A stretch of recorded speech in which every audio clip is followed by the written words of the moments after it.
Pesquisa Genial Quest, divulgada nesta segunda-feira, mostra que o índice de aprovação do governo ao governo Lula, recuou 5 pontos, de 52% para 47%, e ficou pela primeira vez atrás do percentual dos que reprovam a atual gestão.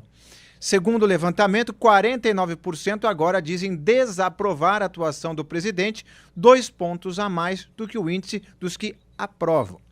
Rodolfo Borges, essa queda de popularidade já pode ser colocada na conta do Sidônio, que aliás é a pergunta da nossa enquete no YouTube de O Antagonista, de quem está nos assistindo agora? Olha, eu não colocaria na conta do Sidônio, assim como eu não coloquei, e foi a única vez que eu defendi o Paulo Pimenta na minha vida, e provavelmente continuará sendo para sempre a única vez, porque o problema do governo Lula, como a gente já disse aqui várias vezes, não é de comunicação. Agora, como já tinha muita gente dizendo que a comunicação do governo Lula mudou, melhorou muito, está muito mais ágil nas redes sociais, nossa, que comunicação maravilhosa. Então, eu vou aqui, no contexto, colocar sim na culpa do Sidônio Palmeira, porque tem gente que já viu muita melhora na comunicação do governo Lula, agora a pesquisa indica que isso não mudou muita coisa na impressão dos brasileiros sobre o governo, não. Pois é. Wilson Lima, você acha que Sidônio ainda não teve tempo de operar o milagre esperado por ele?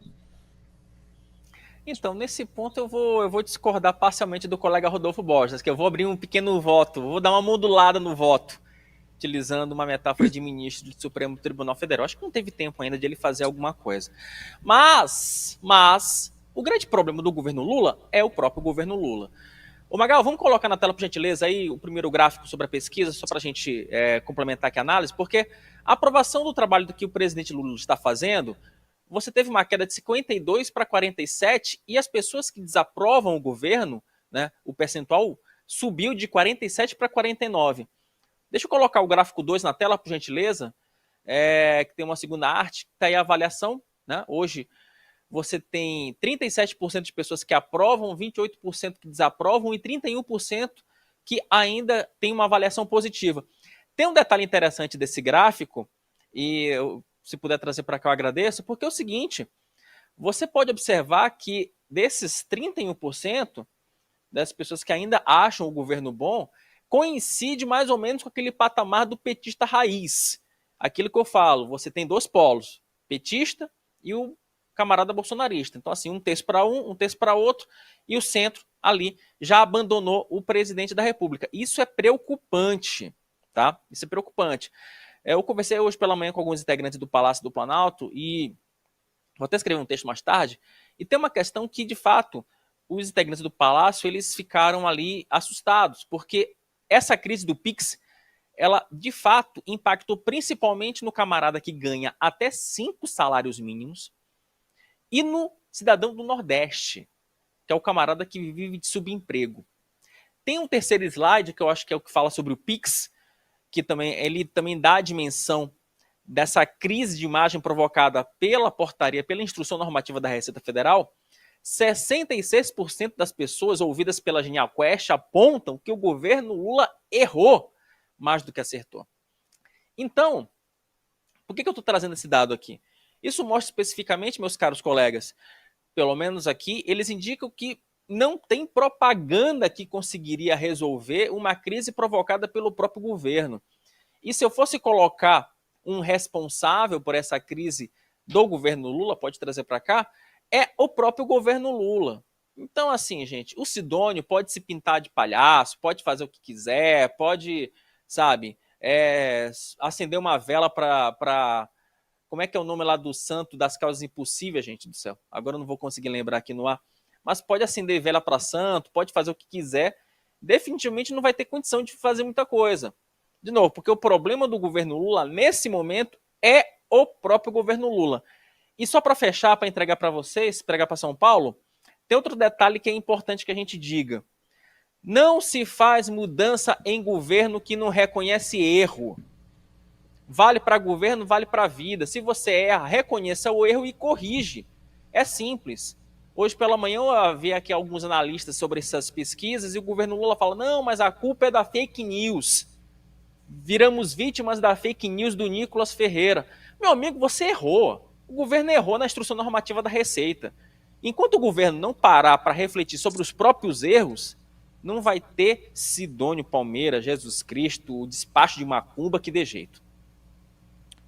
Alexandre Borges? Bom, como ex-publicitário aqui do grupo, tendo trabalhado mais de 20 anos em propaganda, esse é um governo muito ruim, claro. Eu não estou dizendo que a tarefa do seu Sidônio é fácil, mas é para isso que ele está lá. Então eu não vou passar pano, assim, eu acho que, claro, ele teve pouco tempo, ele acabou de entrar, mas ele também não revelou, até o momento que eu saiba, uma grande visão. Porque você pode ter uma visão que demore 6 meses, 1 ano para se implementar. Mas cadê a visão? Qual é a grande ideia que ele trouxe para a mesa, que justifica o salário e o cargo dele? Ele tem um cargo importantíssimo. A Secretaria de Comunicação é um cargo muito importante, estratégico no governo do Brasil. Né? Num país que tem uma das melhores publicidades do mundo. É um país que tem uma gama de profissionais de primeiro time mundial da propaganda. Então, assim, qual é a grande ideia? Porque o que eu vejo hoje, eu não quero me estender muito, que eu sei que é algo que eu tenho dificuldade de fazer, mas enfim. Mas assim, a comunicação mudou muito do meu tempo e do tempo do Sidônio. Ele, se não me engano, deve ser um pouco mais velho que eu, mas a nossa geração era outra. A nossa geração daquela propaganda com a musiquinha. Porque pelo que eu li na imprensa, ele queria salvar o Pix fazendo o Pix é do Brasil. Eu falei, gente, isso é uma campanha dos anos 90. Isso é uma campanha que chegou com 30 anos de atraso. Entendeu? O mundo hoje é outra coisa. O programa mais influente do mundo da comunicação é o podcast do Joe Rogan, um podcast americano, onde você senta com uma autoridade e conversa livremente com ele durante 3 horas. Então, assim, a comunicação mudou demais. E você botar na conta e entregar um desafio dessa importância para a gente, com a cabeça lá nos anos 90, a tarefa que já era difícil fica 10 vezes pior. Então, é um governo muito difícil de vender, o produto é difícil, mas, como dizia o David Ogilvy, que foi um dos grandes pais da propaganda mundial, fundador da Ogilvy, empresa que eu fui diretor, ele dizia o seguinte: não existem produtos desinteressantes, existem criativos desinteressantes. Então, talvez você tenha uma soma de um produto desinteressante com uma equipe de comunicação desinteressante. Wilson, já lanço para você uma pergunta. Com a queda da popularidade do governo, existem chances ainda menores de fazer os cortes orçamentários, de apertar o freio na gastança, justamente porque o governo enxergaria que agora mais do que nunca vai ter que gastar para recuperar a popularidade? Olha, Inácio, o governo ele se meteu numa sinuca de bico. E eu acho que a gente pode explorar isso com mais calma no bloco seguinte. Porque é o seguinte, nesse momento, o governo precisa gastar. Só que se gastar, a situação fiscal do país vai pro ralo. E a inflação sobe, e a popularidade e a inflação cai de sobe, novo. taxa de juros sobe. Então, assim, o governo, utilizando um termo bem popular, ficou no mato sem cachorro, Inácio. Então, não tem muito o que fazer. E tem outros elementos dessa pesquisa que eu queria explorar realmente ao longo do próximo bloco, porque, e reforçando a tua pergunta, que deixa a situação, o governo nas cordas, e um ponto crítico desse governo é que a Genial Quest perguntou qual é a marca do governo Lula. E a pesquisa aponta que o governo não tem marca nenhuma. Que a notícia positiva mais lembrada pelos eleitores é que houve um aumento do valor do Bolsa Família. Gente, isso foi aprovado na transição do governo Bolsonaro para o governo Lula. Quer dizer, não tem nada novo.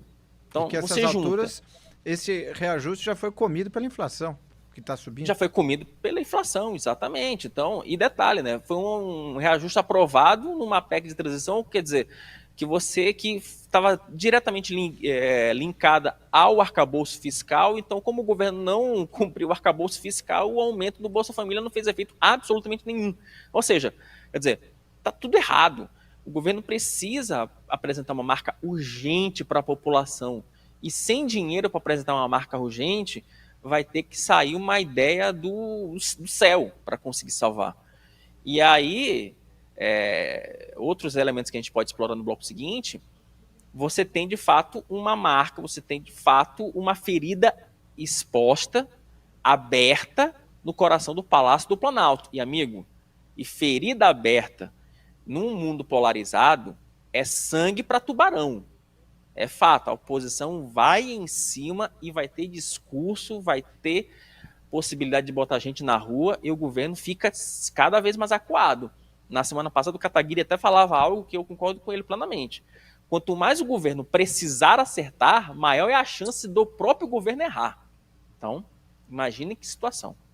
E continuando com o nosso debate sobre a queda da popularidade de Lula, e como disse o Wilson Lima, agora ele está no mato sem cachorro, porque ou ele gasta mais para mostrar serviço e com isso traz o dólar mais para cima, porque não está tendo controle fiscal, está tendo gastança quando devia ter poupança, juros sobe mais ainda, com tudo isso a inflação sobe, e ninguém gosta de inflação porque o tomate fica mais caro também, no exemplo do Wilson, e aí a popularidade cai mais ainda, ou ele aperta o freio, não gasta, e a popularidade dele cai no momento, embora o mercado melhore. E uma situação bem complicada, né, Wilson? Então, Inácio, só para fechar, eu quero homenagear a nossa audiência, porque a Amélia Magalhães e o Alexandre Aguiar foram na moça aqui nos comentários. Eles apontaram algo que eu acho interessante, que a marca do governo Lula vai ser o Taxade.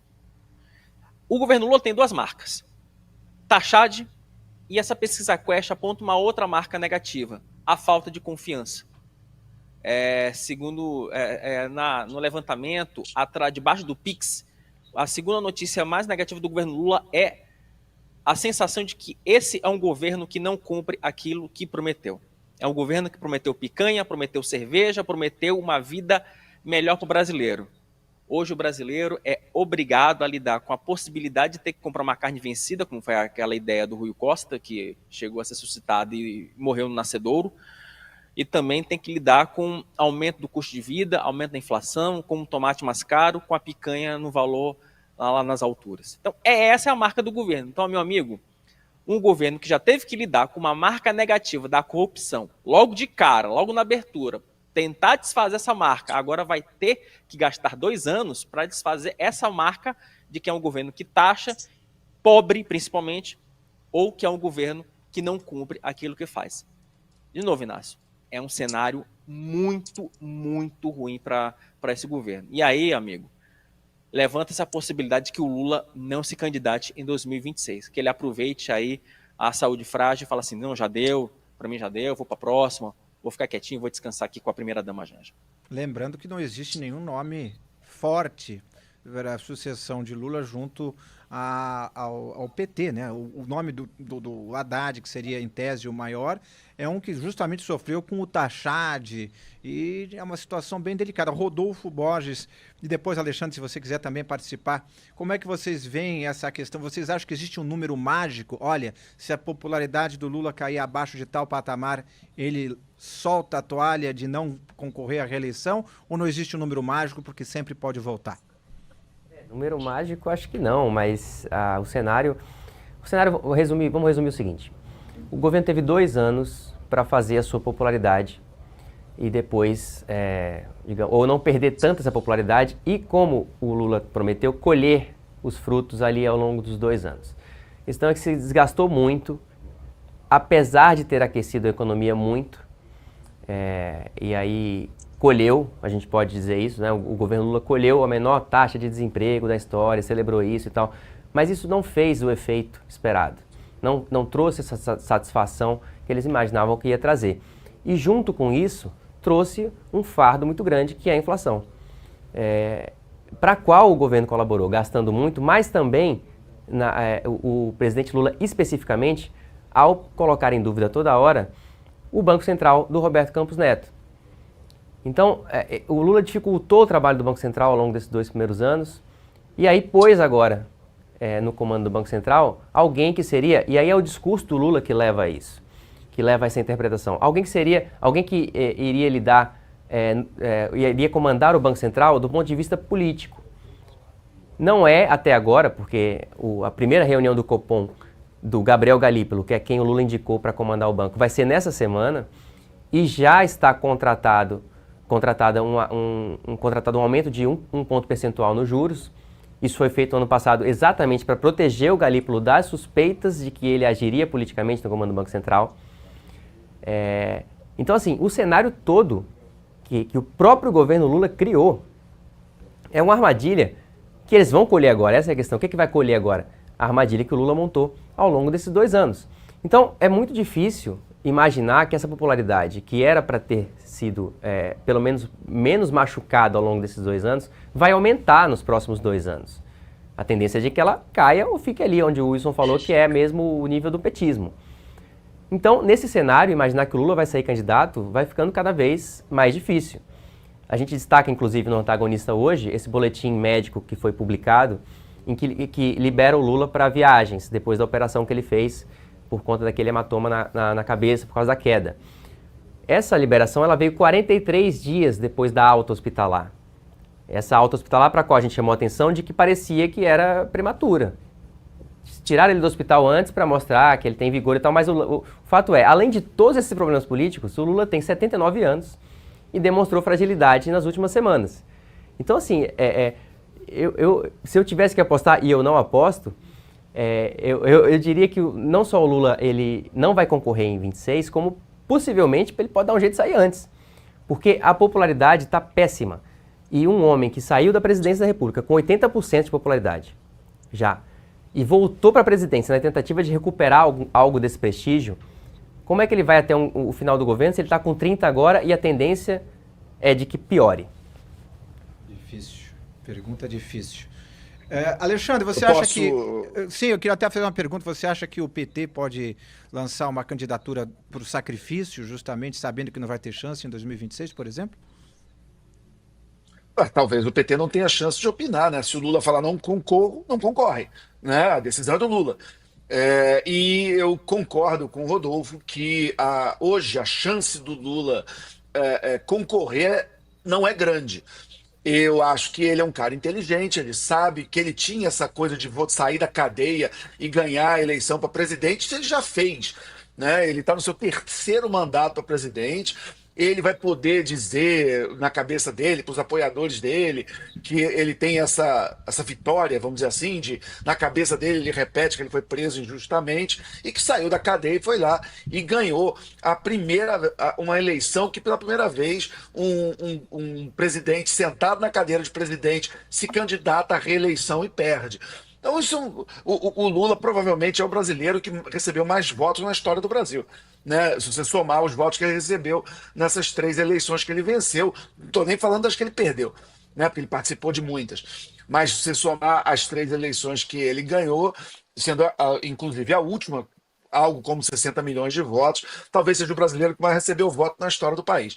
Então, assim, ele já está com seu nome na história do país, ele tem essas coisas para deixar para o legado, coisas que a turma dele vai respeitar e vai gostar. E o que ele tem a ganhar concorrendo a mais um 4º mandato? Nada. Esse ano ele faz 80 anos, né? Não é só a libertação de Auschwitz, ele também faz 80 esse ano. Provavelmente ele olha o que aconteceu com o Joe Biden e burro ele não é.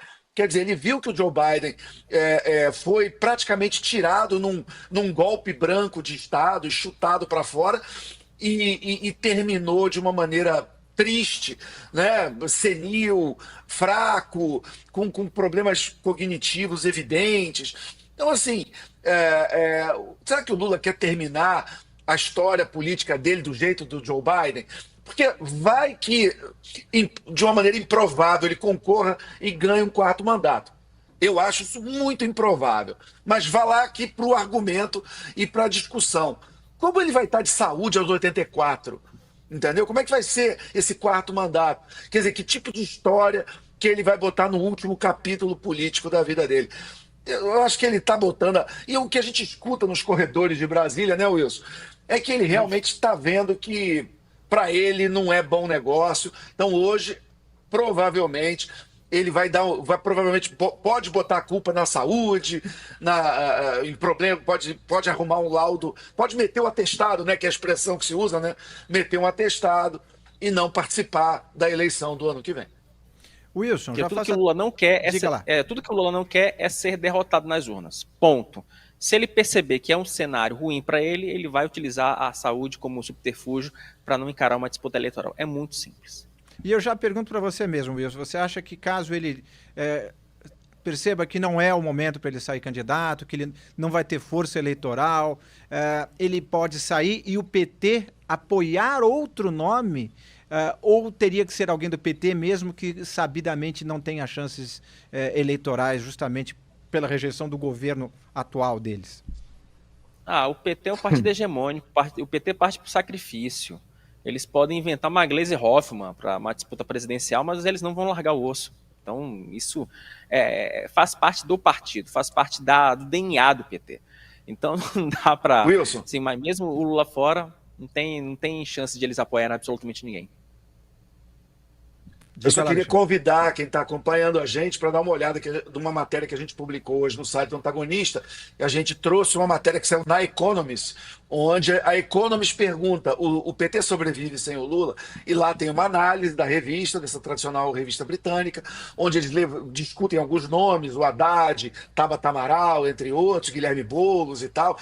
E discutem essa questão que a gente está discutindo aqui também, porque é uma discussão política importante do momento. E eu acho que as conclusões que essa revista chega não são tão diferentes assim das que a gente está chegando.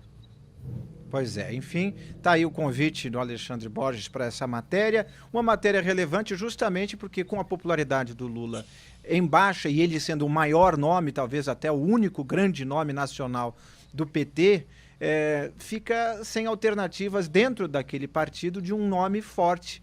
Justamente, aí a gente pode até entrar num outro debate em outro momento, o fato de não ter um grande nome no PT é um cálculo, justamente porque o Lula só queria que ele fosse o grande nome, ou foi um erro? Eles não conseguiram, embora tenham tentado criar outros nomes de projeção nacional. Enfim.